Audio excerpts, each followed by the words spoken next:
Roland Folger, the president for Mercedes-Benz India. Roland, it must be quite a tumultuous start to the week for you because now we have an official confirmation from the government that they are considering hiking the cess on pretty much every category of vehicles from 15% to 25%. I remember Mercedes-Benz was the first company you came out and you announced a price correction way back. Well, I think it was the end of May. What does this now mean for the luxury car industry if the cess does go up to 25%? Well, you described it very nicely, Ranajay. The issue for us at the moment is we're still kind of reeling a little bit under the shock because as much as we were understanding that there would be a cess that would be levied on top of the normal 28% on GST, we never fully understood what is the rationale behind that, but have accepted that fact because there were still benefits in comparison to pre-GST times. And as one of the companies that has been basically the leader in passing on the benefits of the GST regulation to our customers, you're looking at yourself and you're saying, what did we do wrong? Yeah, because we are feeling heavily penalized with these new directions. And as a company that has always made it clear that we support Make in India massively, therefore creating jobs, high qualification jobs for suppliers, for the OEM and for the dealer levels, this is kind of a negative surprise again, and summarized maybe best by a typical, we're always taking one step forward and then we're taking two steps back again. In fact, I will come to what this means for Mercedes-Benz going forward, Roland. But let me put forth the government's argument. They are saying, that we want to have a principle of equivalence in this case. What happened in case of luxury vehicles, especially, was that there was an anomaly. They did not foresee that post GST. Prices are going to come down. And we've seen even in case of Mercedes-Benz, in case of Audi, in case of BMW, the kind of price corrections that we've seen post the implementation of the GST. So the government is saying, what, all we want to do is sort of bring it back to status quo. Nothing really is going to change. It's just that we feel that the kind of price correction we've seen post GST is unfair and it was an inadvertent consequence of the GST. So how do you respond to the central argument that the government is making in this case to hike the cess from 15 to 25%? I'm still amazed, frankly speaking, because my personal sentiments are, did they not use calculators before they did the initial calculations? So, you're wondering what people were doing when they were fixing certain levels on the GST rates in the first place. We always thought that GST was also supposed to be a way and means to move the overall industry forward. See, we have been a company that have made it very clear we're supporting fully this whole GST transition. We were fully GST ready together with our dealerships. In addition to that, we have made clear that we're fully bringing new technologies into the country, whether that was focused on safer roads, safer driving, or whether that was for cleaner air with our Bharat Stage 6 commitment. All of these things are put into question to a certain degree now because, frankly speaking, all of that was also based on a certain volume ramp-up. And I don't need to tell you that, are significantly lagging behind on a worldwide level with this issue. So does that mean that, these kind of corrections that we are seeing right now will also hurt, you making business plans? Because I remember when the diesel ban came in, Roland, you were very forthright. You said that Mercedes-Benz would have to reconsider its investments in India in light of the diesel ban. So you feel now with this confusion coming in that there could be, the prices could once again go up. It makes matters a little tricky for companies like you when you're making your, your long-term business plans. It's simple. As you said at the moment, when we look at the impact of this, we will go back to actually higher prices.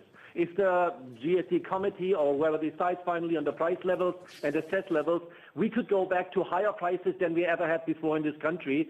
And just to give you one indication, we are already, even if we would have 28%, and there's a lot of discussion about what is fair and what is not fair. But even if we would apply 28%, which is the highest tax rate on GST that normal cars would have in the Indian marketplace, at the moment already our nominal increase over the normal payouts that a car, for instance, at 7 lakhs would have, then we are already at 8 times nominally of that amount. So talking about fairness, I'm feeling sometimes like the donkey who always gets something put on top until the poor animal dies, and then nobody has any benefits from that anymore.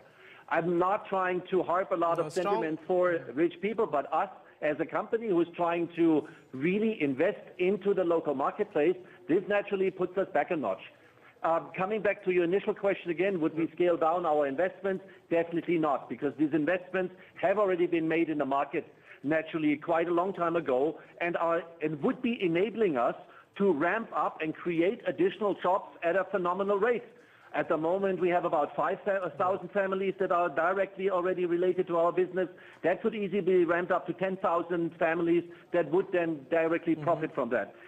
The problem is that at the moment, given these rate adjustments and the increase in Cess, this most likely will not happen with the speed that we anticipated. No, indeed, Roland. Strong words for you. Two last questions before we let you go, Roland. What happens now? Give us some clarity. You know, pre-GST, you had what? And most of the Mercedes-Benz cars would fall on the 27% to 30% excise duty bracket. Then you had a state VAT. You had, you had the central sales tax. You had, various levies, and that together came to about 51%. If, like we're still sticking within the realms of speculation. We don't know eventually what the GST Council will do, but let's just say they do hike the, hike the cess to 25%. Does that mean then the prices of most of your Mercedes-Benz cars will become even higher than what it was in the pre-GST regime?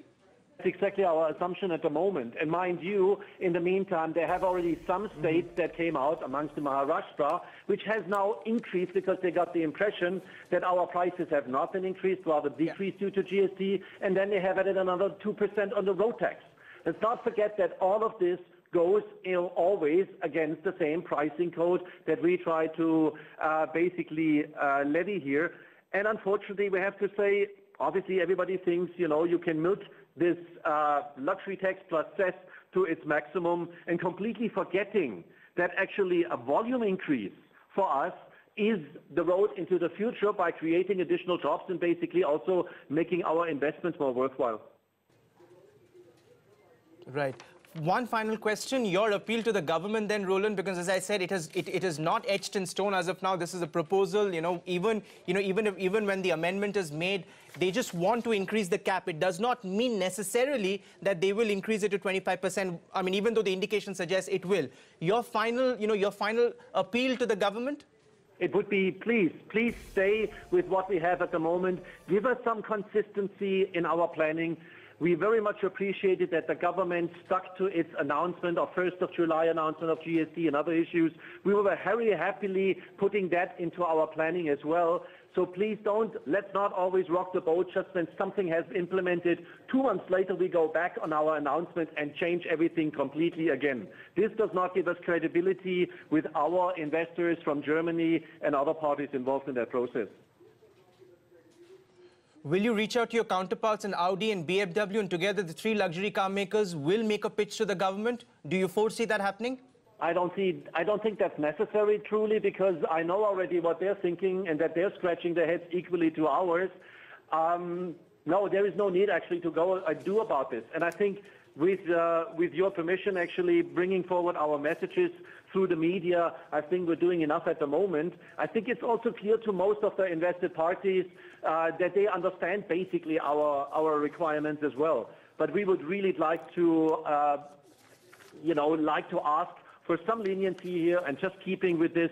Give us another half a year to a year to see the impact of this business and also come forward that we can prove that we can really create the jobs and that we can basically support our planning also on a more long-term basis, especially in times where a lot of people are announcing significant changes in the technological structure, as in going to only electric mobility by 2030. This all needs a lot more, I would say, long-term planning and therefore also a lot more reliability on policies.